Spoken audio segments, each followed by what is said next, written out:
Meus amados, convido a cada um de vós a abrir as suas Bíblias em Atos dos Apóstolos, capítulo 21, de onde nós vamos ler de versículos 7 a 16, continuando assim a nossa pregação expositiva através do livro de Atos.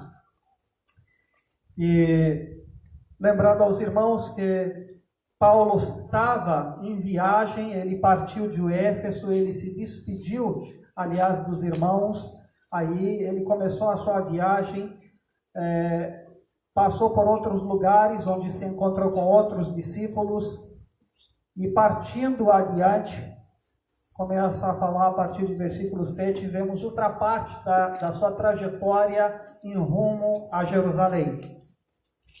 Quanto a nós, concluindo a viagem de Tiro, onde eles tinham passado 7 dias, chegamos a Ptolemaida, onde saudamos os irmãos, passando um dia com eles. No dia seguinte, partimos e fomos para Cesária, e entrando na casa de Filipe, o evangelista, que era um dos 7, ficamos com ele. Tinha este 4 filhas donzelas que profetizaram.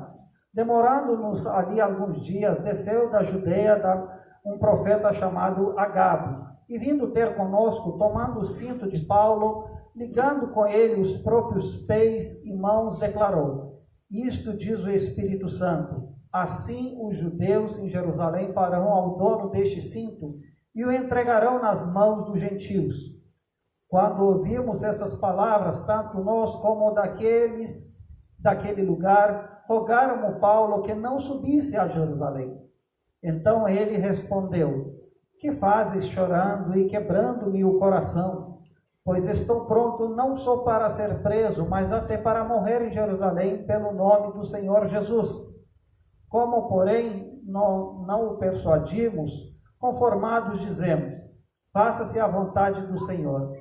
Passados aqueles dias, tendo feito os preparativos, subimos para Jerusalém, e alguns dos discípulos também vieram de Cesaria conosco, trazendo consigo Manassão, natural de Chipre, velho discípulo com quem nos deveremos hospedar. Amém. Mais um episódio importantíssimo na trajetória do apóstolo Paulo e daqueles que o acompanharam em rumo a Jerusalém. Veja que esse caminho a Jerusalém, ele não estava muito fácil. Estava cheio de despedidas e de pré-avisos de que em Jerusalém não será muito bom para o apóstolo Paulo. Ainda assim, ele continue a sua viagem. Mas é importante perceber como isso acontece. E aqui diz que depois de ele se despedir dos discípulos, eles saudaram os irmãos, onde eles chegaram em Ptolemaida, e ficaram um dia com eles. E uma coisa impressionante que nós podemos perceber sempre em apóstolo Paulo e a sua equipe, que aonde ele passava e encontrava discípulos, ele fazia tempo para ficar com eles, se orar juntos, se encorajarem uns aos outros. E falamos como é isso importante de estar junto com os irmãos por lugares que passamos. No entanto, uma das nossas prioridades deve ser encontrar com aqueles que professam a mesma fé com a nossa. E dessa vez ele não fica muito tempo, mas passa, no entanto, um dia. Ele não deixa de saudar os irmãos. Como isso deve ser importante para aqueles irmãos se sentir levados em consideração pelo apóstolo Paulo, em sua trajetória, ele parar e para ter tempo para com eles. E, meus amados, não sabemos o que passa na vida dos irmãos, em geral, por lugares aí afora.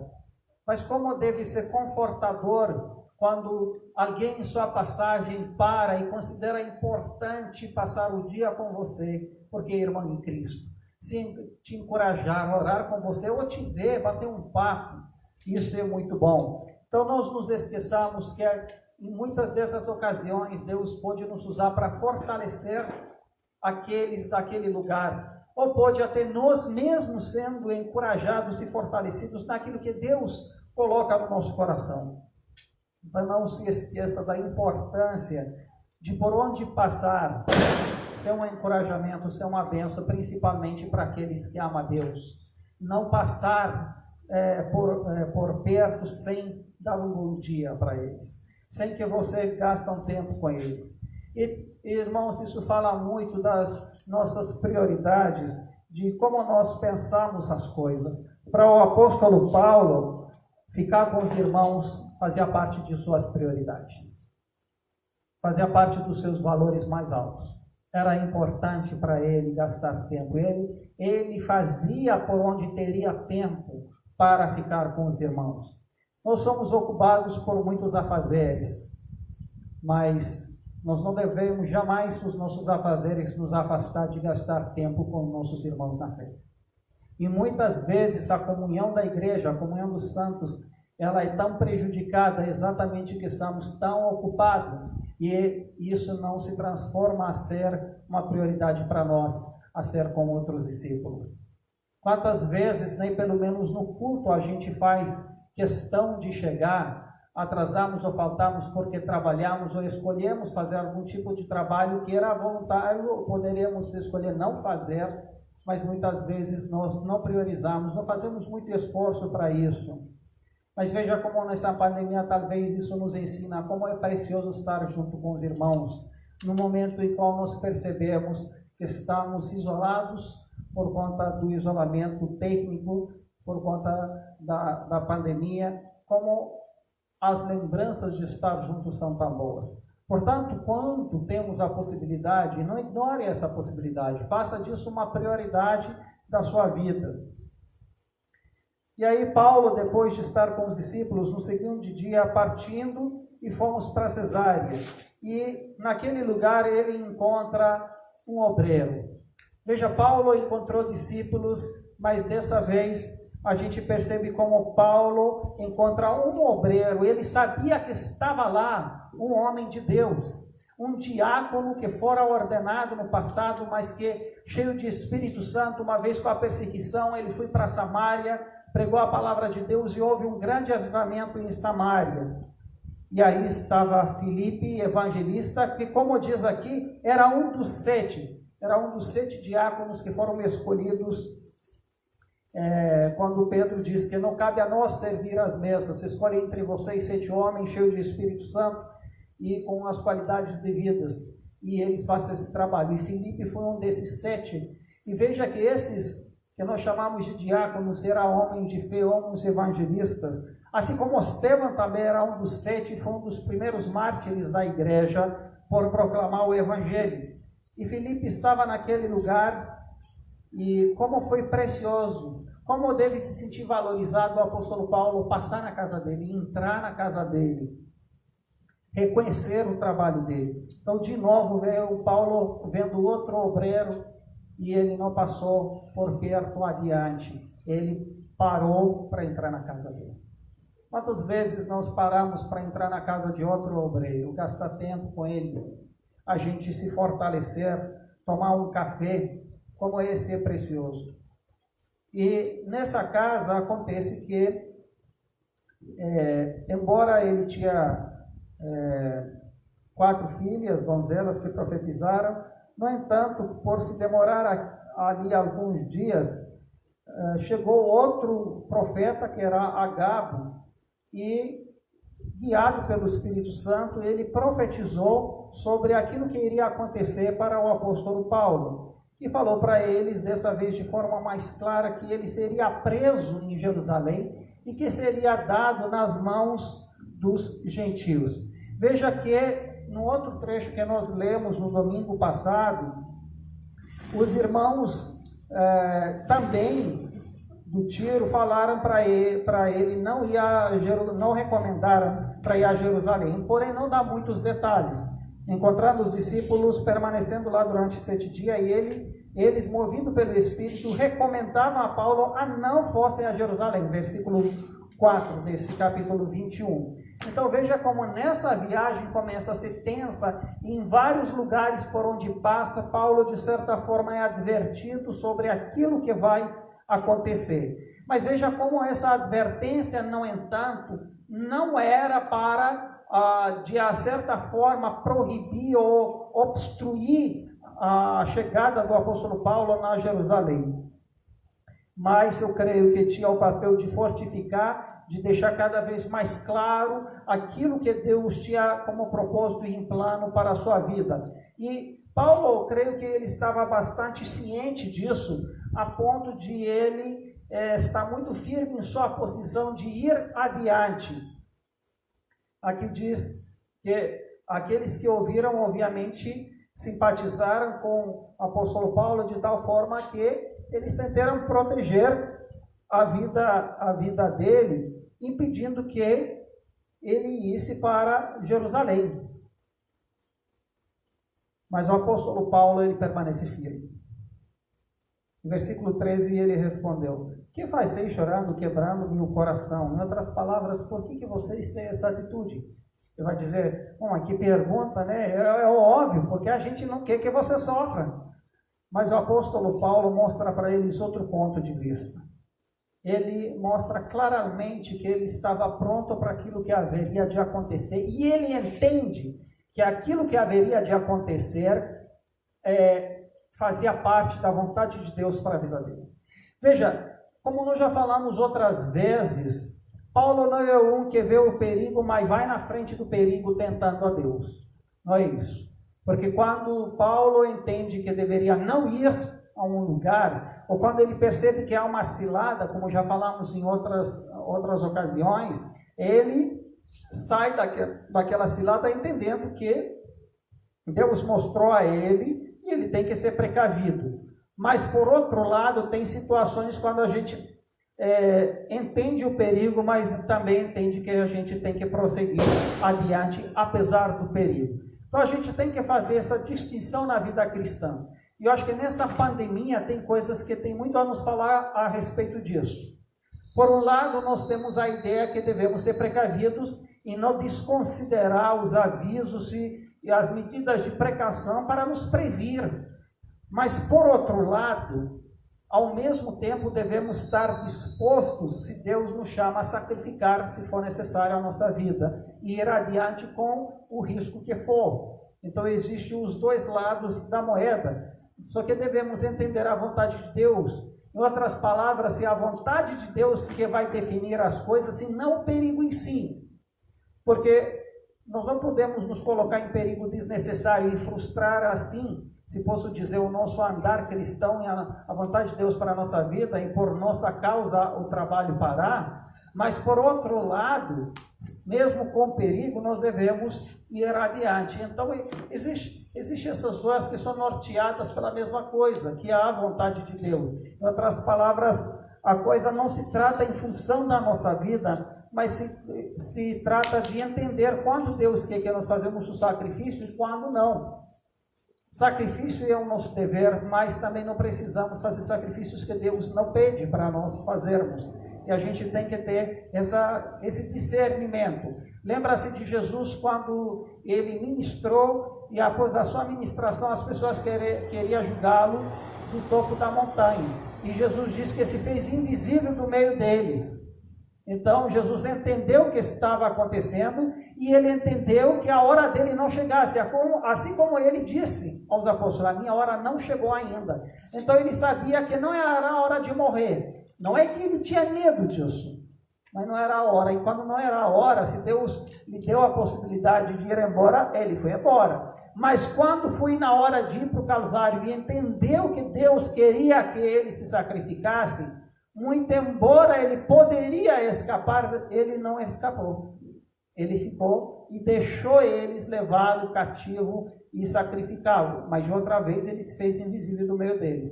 Então, qual é a diferença entre um ponto e outro ponto? A diferença é entender quando é momento para uma coisa e quando não é.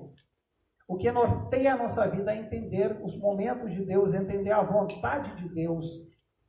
Então, se Deus quer que vamos, que vamos. Se quer que paramos, que paramos. E então o apóstolo Paulo, ele deixa claro a posição dele quando responde: pois estou pronto não só para ser preso, mas até morrer em Jerusalém pelo nome do Senhor Jesus. Então o que ele mostra, meus amados? eu estou pronto para esse momento. Eu estou pronto não só para ser preso, como vocês dizem que eu serei preso, mas eu sou pronto para muito mais, eu não tenho a temer. Eu sou pronto até morrer, se necessário, pelo nome. Agora não é morrer por morrer. Ele diz, pelo nome do Senhor. Então, por esse nome, pela vontade dele, se ele quer isso, eu estou pronto para morrer por ele. E meus amados, como isso é forte para nós? Estamos nós prontos para morrer por nome dele? Estamos prontos a sacrificar? Muitas vezes diz, claro. Mas a gente, às vezes, não é pronto a sacrificar o nosso conforto nem para varrer o templo, nem para limpar o mato. Como você quer morrer se você não morre em seu tempo, em seu conforto? Ah, estou cansado demais. Mas você cristão está pronto para morrer? Não está pronto, você não está pronto nem a abdicar do seu cansaço. Então, Paulo disse, eu estou pronto para isso. A vida cristã é desse jeito. E não precisa olhar para coisas grandes se nós não somos dispostos a essas coisas pequenas. Paulo foi disposto a deixar uma vida de carreira, de deixar outras coisas para viver pelo nome de Jesus. E ele demonstrou isso em suas viagens. É que mostra que ele estava pronto para esse momento. E ele entendia que Deus o chama para esse momento. E então, como porém não o persuadimos, conformados dizemos, faça-se a vontade de Deus. Então os discípulos perceberam que de fato Paulo estava muito claro quanto à vontade de Deus ir para Jerusalém e que não adiantava persuadi-lo dizendo que algo vai acontecer, que isso não era suficiente. Isso não fazia Paulo, mesmo sabendo que vai morrer, isso não era suficiente para ele não ir embora. Porque para ele, para não ir embora, precisava saber da vontade de Deus. E se a vontade de Deus era ir, morrer já não era uma razão para ele parar. Então, esse também é um incentivo para nós, meus amados.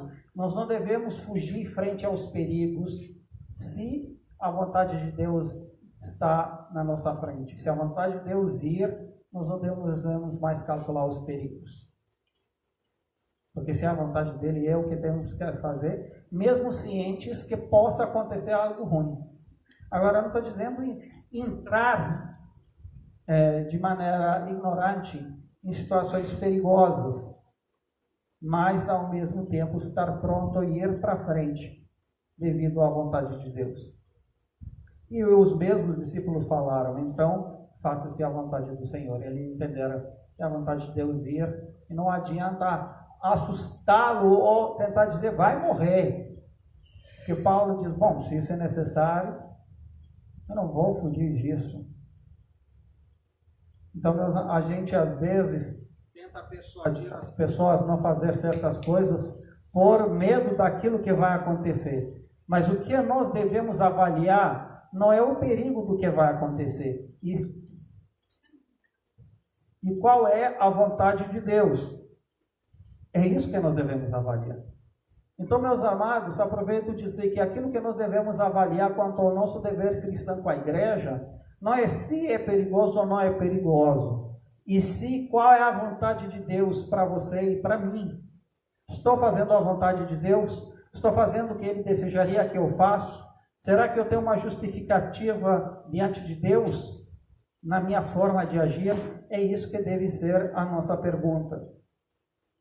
E passados aqueles dias, tendo feito os preparativos, subimos para Jerusalém.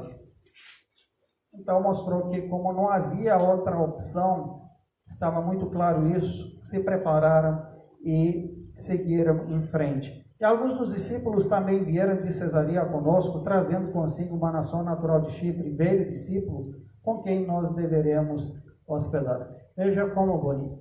Os discípulos entendem aquilo que vai acontecer. E se esperava que talvez a equipe do Paulo iria diminuir. Mas o impressionante é que a equipe dele aumenta. Mais discípulos estão prontos a sair de Cesareia para acompanhar a viagem do Paulo. Eu não sei exato o que passou na mente deles, qual foi a razão, porque a Bíblia não deixa muito claro. Mas uma coisa impressiona, no entanto. Sabia que Paulo em Jerusalém vai ser preso? E eles não fogem do apóstolo Paulo, não dizem, Deus te abençoe, já que essa é a vontade de Deus, né? Não, eles se juntam e falam, nós vamos com você. Nós vamos apoiar, vamos ficar com você. Como é bonito, meus amados, nos unir àqueles que têm uma missão e muitas vezes sacrificial. Em vez de fugir deles, se apartar, estar perto. Até onde der para acompanhar. Às vezes nós não sabemos acompanhar aqueles da linha de frente, que se sacrifica, vai em frente, ficar perto deles. Se algo a gente acha perigoso, deixa eles e todo mundo vai embora. Do jeito que aconteceu com o Senhor Jesus na cruz, todo mundo foi embora. Mas que bom que esses discípulos aprenderam essas lições, se juntaram à equipe de Paulo e foram, não o deixaram sozinho. Que importante, meus amados, não deixar aqueles que Deus escolheu para grandes tarefas e tarefas árduas, não os deixar sozinhos, mas pelo contrário, os cercá-los para eles se sentirem encorajados, amados e poder assim ir em frente sentindo esse amor. Deus nos dá essa graça. Se nós não somos aqueles que se sacrificamos, que sejamos aqueles que encorajamos, que apoiamos aqueles que se sacrificam. E Deus nos abençoe a isso. Amém. Vamos orar? Nosso Pai, nosso Deus, agradecemos ao Senhor o teu cuidado, o seu amor e os seus propósitos para nós. Muito embora nós não o conhecemos plenamente, mas dá-nos a graça de ser movidos pela sua vontade, confiando no seu amor. E que a graça do nosso Senhor Jesus Cristo, o amor de Deus Pai e a consolação do Espírito Santo esteja conosco agora e para sempre. Amém.